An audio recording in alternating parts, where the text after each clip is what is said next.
Meus queridos irmãos e irmãs, nós, na sociedade civil, celebramos hoje o Dia dos Pais. E tanto a oração da coleta nos recorda que nós ousamos chamar Deus de Pai, e o Evangelho também nos fala do Pai, que é exatamente aquele que envia Jesus e é aquele que nos instrui, aquele que nos dá a instrução. Vamos então parar um pouco para refletir o que é um pai, porque isso também deve nos ajudar na nossa missão de sermos pai nas nossas famílias.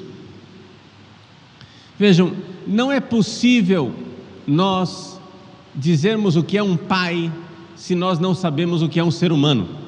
Começa por aí. Por quê? A dificuldade da nossa sociedade atual está no fato de que as pessoas não veem a diferença entre os macaquinhos e os seres humanos. As pessoas vão no zoológico, veem um macaco e diz: nossa, parece com a gente, é tão igualzinho. E então é muito fácil aceitar a teoria de que o homem veio do macaco, porque afinal das contas não parece ser muito diferente.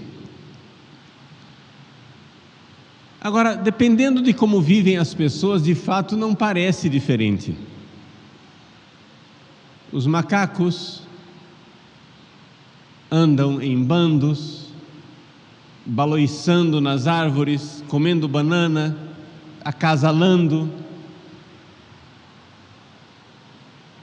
E isso não é muito diferente de uma pessoa que, ao invés de balançar na árvore, fica deitada no sofá.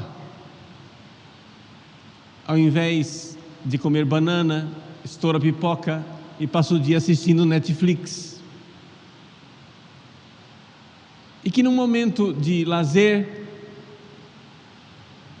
também tem relações sexuais. E se por acaso, num acidente trágico de percurso, sair daí uma criança, paciência, né?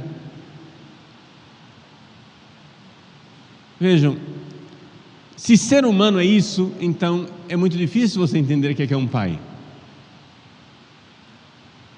Se você não vê a diferença entre um ser humano e um macaco, você não vai entender nunca o que é o pai. Por quê? Porque macacos não têm pai. O macaco tem um reprodutor, que uma vez realizado o ato de acasalamento, tchau, acabou. Ali terminou a função do pai simiesco. Mas o ser humano é outra coisa. Dê ao ser humano tudo o que o macaco tem.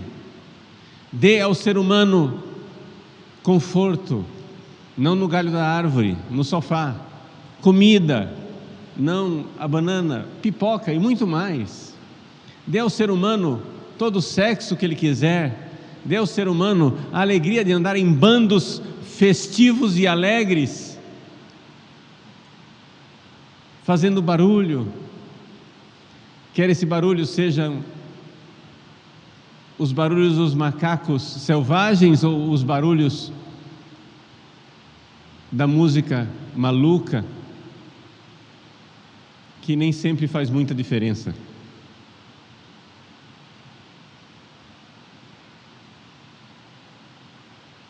Dê tudo isso ao ser humano, como você dá aos macacos. E, no entanto, o ser humano continuará inquieto. O ser humano vai continuar insatisfeito. O ser humano vai continuar triste, entediado, desanimado. Os macacos não deprimem. Os macacos não têm síndrome do pânico. Os macacos não entram em crise existencial, porque os macacos não têm alma. Os macacos não têm missão. Aí que está a grande diferença. Os macacos, eles não têm projeto de vida. Ninguém pergunta ao macaco o que é que você vai ser quando crescer. Ele já é tudo o que ele pretende ser. Ele já tem tudo o que ele quer ter. Mas o ser humano é inquieto. O ser humano precisa de algo a mais. E se ele não tiver esse algo a mais, ele adoece. E é por isso que a nossa sociedade está cada vez mais doente. Doente. Pode ser que a doença aconteça de forma tardia, nas gerações passadas, não é? Que foram gerações educadas para trabalhar, trabalhar, trabalhar, trabalhar e ganhar dinheiro. A crise se instala quando o trabalho acaba. E então a depressão vem somente na aposentadoria ou na invalidez. Nas gerações atuais que não foram educadas para trabalhar, porque já tem tudo, a crise se instala na juventude. E muitas vezes na mais tenra idade. Quanto mais a pessoa recebe mais, quanto mais ela é, desculpem a dureza do que eu vou dizer, quanto mais você trata o seu filho como um macaquinho satisfeito que tudo tem, mais cedo a pessoa deprime. Nós estamos vendo coisas a respeito das quais nós nunca ouvimos falar. Crianças deprimidas. Não precisa nem esperar a adolescência. A criança já fica deprimida. Mas por quê? Porque nós não somos macacos, nós temos um coração inquieto. E nada, meus queridos, isso você não precisa acreditar em mim, você não precisa acreditar na igreja, você não precisa acreditar no padre, você só precisa olhar para você com 5 minutos de honestidade. Nada é capaz de saciar esta sua inquietação aqui nesse mundo. Nesse sentido, se nós formos olhar somente em termos de zoologia, estudo dos animais, o ser humano é um animal defeituoso. Porque o ser humano parece não estar contente jamais com nada. Enquanto os outros animais estão no seu contentamento. As vaquinhas estão no pasto, no seu contentamento bovino. Os macacos, baloiçando nas árvores, estão bem felizes no seu ócio simiesco.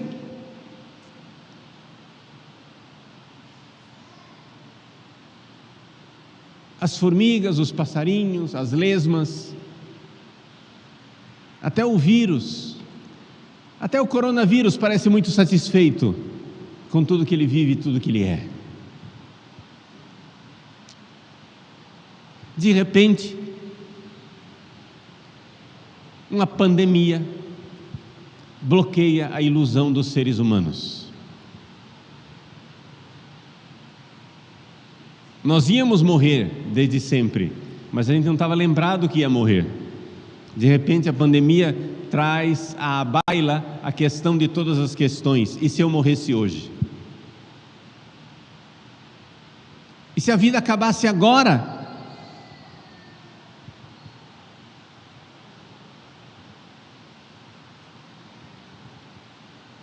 E trouxe essa questão para velhos, jovens, crianças, para todos, e de repente o ser humano parece que se deu conta, como se ele tivesse acordado de um sonho dourado. O ser humano se dá conta de que ele vai passar, e aí você junta essas duas coisas: o fato de que o meu hoje é insatisfatório. Eu não tenho tudo o que eu quero. A vaquinha tem tudo o que ela quer, o macaco tem tudo o que ela quer, eu não tenho tudo o que eu quero. Se você não enxerga isso em você, é porque você está muito fora da realidade.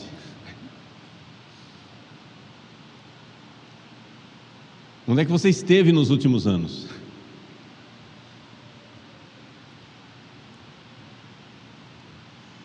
Nós não temos o que queremos. Primeiro drama. Segundo drama, não temos sequer o tempo e a expectativa de que as coisas vão mudar, porque a morte virá, e virá logo. Pá, acordamos, tem morte. Então o que é o ser humano?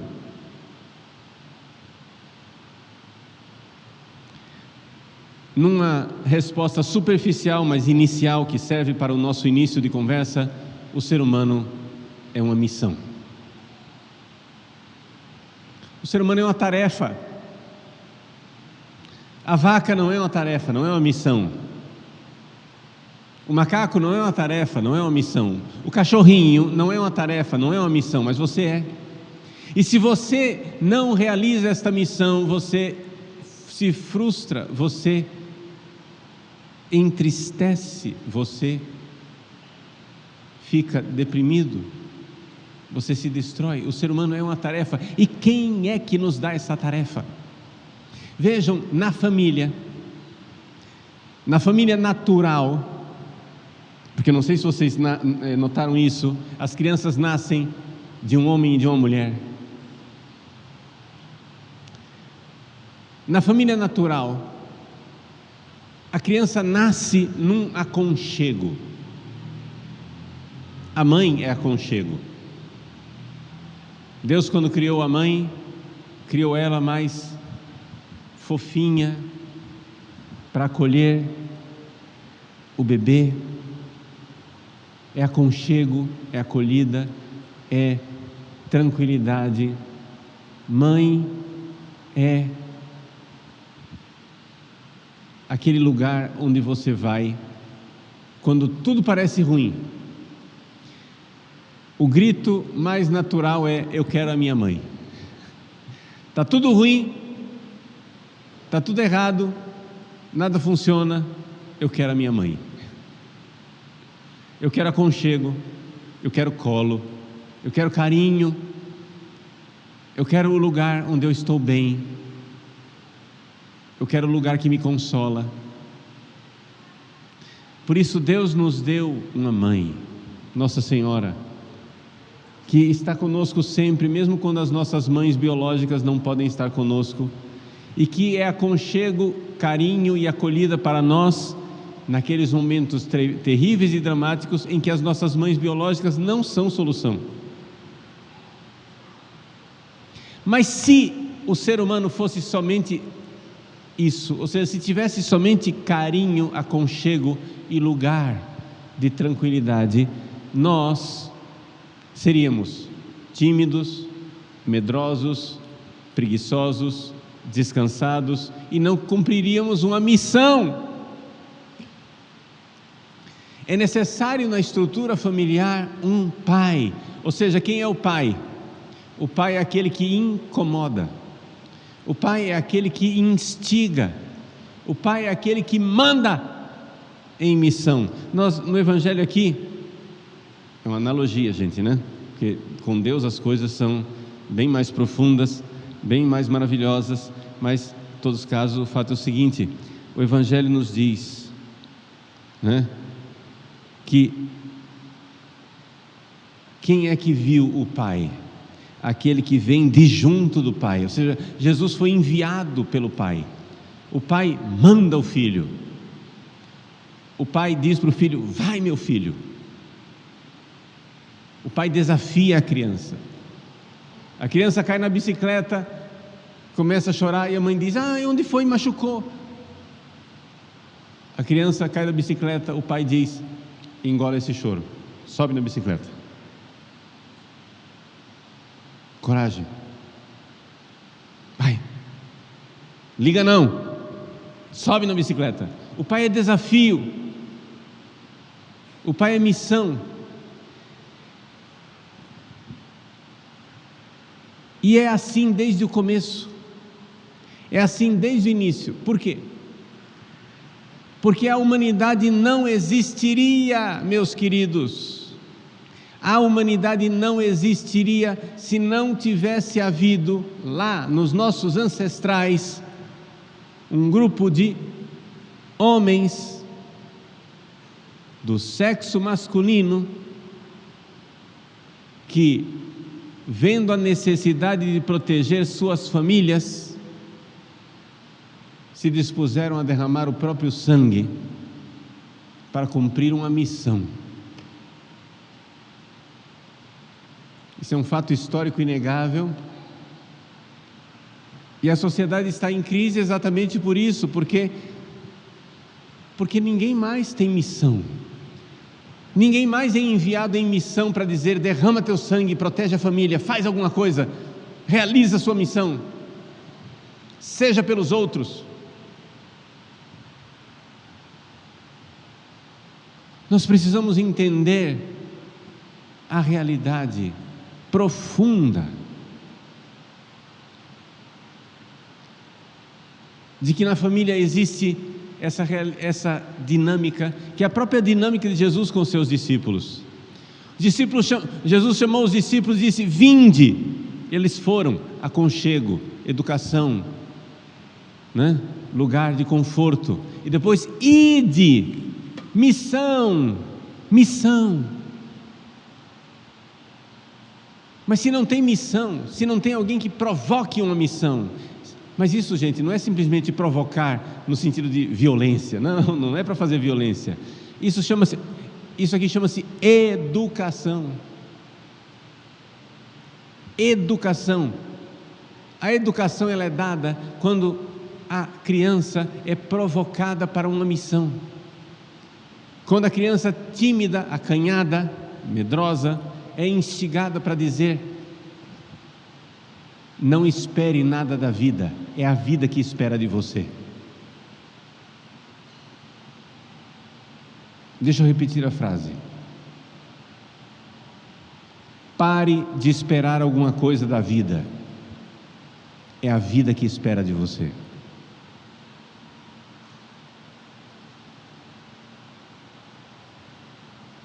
Agora imaginem mais de 200 milhões de brasileiros esperando algo do Brasil. Mas é o Brasil que espera de nós. Imaginem 1 bilhão de católicos no mundo esperando alguma coisa da igreja. Mas é a igreja que espera de nós. É o mundo que espera de nós. Nós precisamos fazer algo. Nós somos uma missão. Eu vim a este mundo para dar a minha vida. E o exemplo mais claro de dar a vida é do pai que derrama o seu sangue para defender a sua família.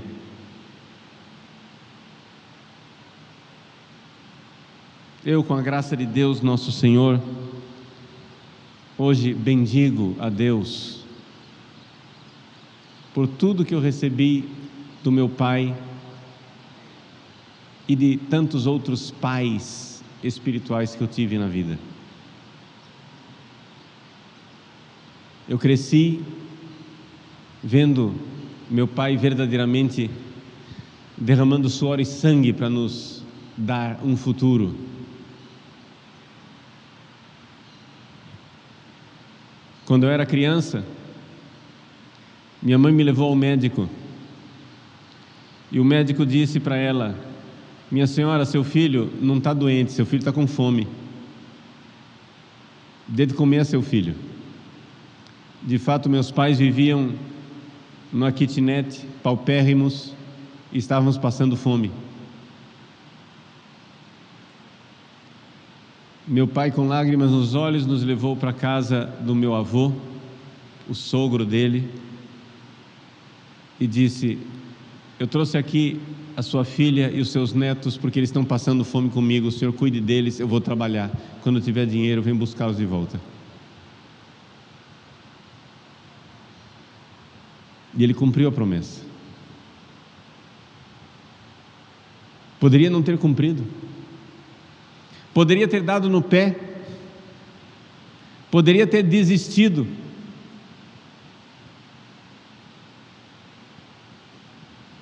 Mas ele foi cumprir a missão dele, sabendo que a coisa não era o que ele esperava da vida, mas é o que a vida esperava dele. A missão. Isso é uma experiência humana. Agora, essa experiência humana, básica, fundamental, nós temos que transportá-la, nós temos que elevá-la, nós temos que levá-la para uma missão maior. Porque enquanto o pão material é necessário, e eu louvo a Deus pelo meu Pai que me deu o pão material, ele não é suficiente. Existe um pão do céu, pelo qual nós precisamos trabalhar. Existe um pão do céu, pelo qual nós precisamos nos esforçar.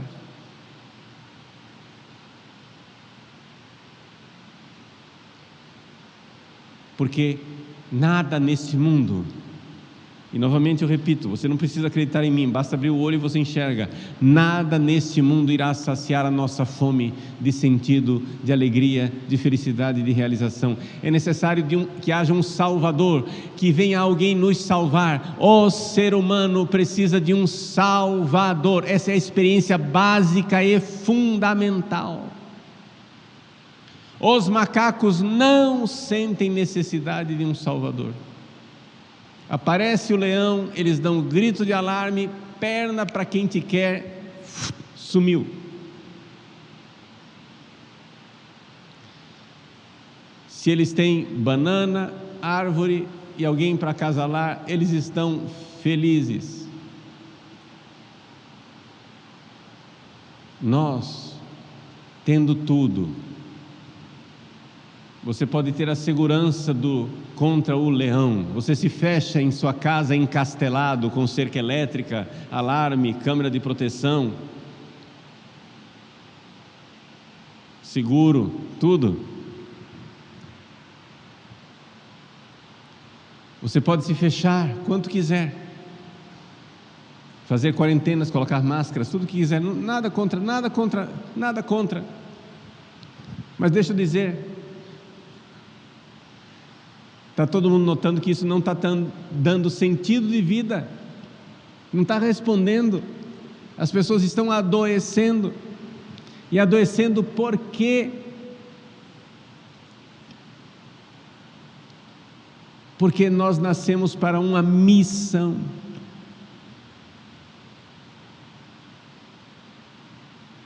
E ficar protegidos e parados dentro de casa não é bom. Nós precisamos de uma missão. Essa missão, basicamente, inicialmente, é uma missão material, é uma missão de sobrevivência, é uma missão de trabalhar, é uma missão de dar a vida, etc, etc. Mas, em última instância, é uma missão também de uma vida sobrenatural, de uma vida que não passa. Nós precisamos desta missão. E vocês que são pais, mães, nós precisamos desafiar os nossos filhos, nossas filhas para essa missão sobrenatural, para uma vida que vem além dessa vida, para a vida de Deus, para a vida que não passa. Eu sou o pão da vida. Os vossos pais comeram pão no deserto e morreram, mas quem come este pão nunca morrerá. Quem comer desse pão viverá eternamente. Vida plena. É esta vida que nós temos fome. É desta vida que nós temos sede. É esta vida que todo ser humano quer. Então, a boa notícia, o Evangelho é esse. O Evangelho é o seguinte: esta inquietação que está no seu coração, ela tem resposta. Esta inquietação que está no seu coração, ela tem resposta. E ela está com Cristo no céu. Viva para Ele, ame Jesus, se una a Jesus. A Eucaristia nos é dada para nos unirmos a Jesus. Procure a confissão. comungue, se una a Ele e vá cumprir sua missão. Sua missão para com esse mundo material, realmente trabalhando, sustentando sua família, educando seus filhos, fazendo as coisas necessárias, mas também a missão sobrenatural, com os olhos fixos no céu, corações ao alto. Missão. Todo pai foi feito para provocar o seu filho para uma missão. E ao fazer isso, eu estou sendo pai espiritual de vocês todos, não interessa a sua idade, não interessa se você tem idade para ser meu pai ou minha mãe. Eu estou sendo pai espiritual porque estou cumprindo o papel de provocar e dizer: vai, ide, vamos. Nada de ficar somente no aconchego do colo da mãe. É necessário cumprir a missão, é necessário buscarmos o céu, é necessário olharmos para o alto, é necessário sairmos de nosso egoísmo com Jesus, alimentados por Ele, unidos a Ele, deixando os pecados mortais e unindo-nos a Jesus. Nós temos uma missão de caridade, de amor. O que é que a vida espera de você? Não espere nada da vida. O que é que a vida espera de você? A vida espera de você que você seja vida entregue, vida que é dada, como Jesus. Se una a Jesus e dê sua vida. Dê sua vida e sua vida terá sentido. Miseravelmente, na experiência de confessionário que nós temos, eu já tenho 29 anos de padre, Em 29 anos de padre, é assustador ver o número de jovens, adolescentes, sobretudo meninas, que têm tentação de suicídio, de tirar a própria vida, de acabar com a própria vida. Por quê? Porque não esperam mais nada da vida. Mas minha filha, meu filho, não espere mesmo não, é a vida que espera de você. Você quer perder a sua vida em suicídio? Então faz o seguinte, tem um negócio melhor, uma proposta melhor para você. Perca a sua vida dando a vida, vivendo para os outros, vivendo para os outros. O que é um homem para os outros? O nome dele é pai. O que é uma mulher para os outros? O nome dela é mãe. E se nós vivermos para os outros, para esta vida sobrenatural do céu, nós então seremos pais e mães espirituais, que é o que realmente importa e o que é que realmente responde à pergunta. Meus queridos, Jesus nos diz no Evangelho que o Pai quer nos falar. O Pai do céu quer nos instruir, quer nos educar, que é a missão principal do Pai. E Ele nos faz isso através do Seu Filho. Porém, foi instruído quem vem a mim, Jesus. Na fé nós nos unimos a Jesus. Ouça o que Ele diz, faça o que Ele diz, se una a Ele na Eucaristia, cumpra a sua missão, corações ao alto, e então seremos família no céu. Nós vamos continuar nossa celebração eucarística, e eu gostaria de recordar que essa Santa Missa está sendo oferecida pelos pais, em primeiríssimo lugar, pelos pais falecidos. Então, se você está aqui na igreja e o seu pai é falecido, levanta a mão. Quem já tem o pai falecido? Muito bem, nós vamos colocar a intenção da alma do seu pai. E se você acompanha pelo YouTube e o seu pai é falecido, nós iremos colocar a intenção do seu pai. Você que está acompanhando agora e seguindo essa Santa Missa pelo YouTube, nós vamos coloque no seu coração aí a intenção explícita do seu pai. Nós estamos unidos, nós vamos colocar essa intenção. Vamos colocar também os pais que estão aqui presentes. Quem está aqui e é pai, levanta a mão. Cadê os pais? Parabéns, Deus os abençoe, né? E também os pais que nos acompanham através do YouTube, parabéns, Deus abençoe, cumpram sua missão, né? Sejam verdadeiramente um homem para os outros. E é claro, rezamos também por todos os demais pais, né? Aqueles que estão vivos, que você vai hoje poder abraçar. Eu vou ter a alegria de poder abraçar meu pai hoje, mas tem gente que não vai poder abraçar o próprio pai, porque está distante, está longe. Mande um anjo lá onde está o seu pai, com a graça, com um abraço, com um dom do céu. Grande gratidão, porque Deus não nos quer órfãos. Ele é Pai do céu e nos dá pais, pais biológicos, pais espirituais, que nos provocam, que nos instigam, que nos desafiam a não esperar nada da vida, mas saber que a vida espera algo de nós. Nós temos uma missão. Deus abençoe os nossos pais.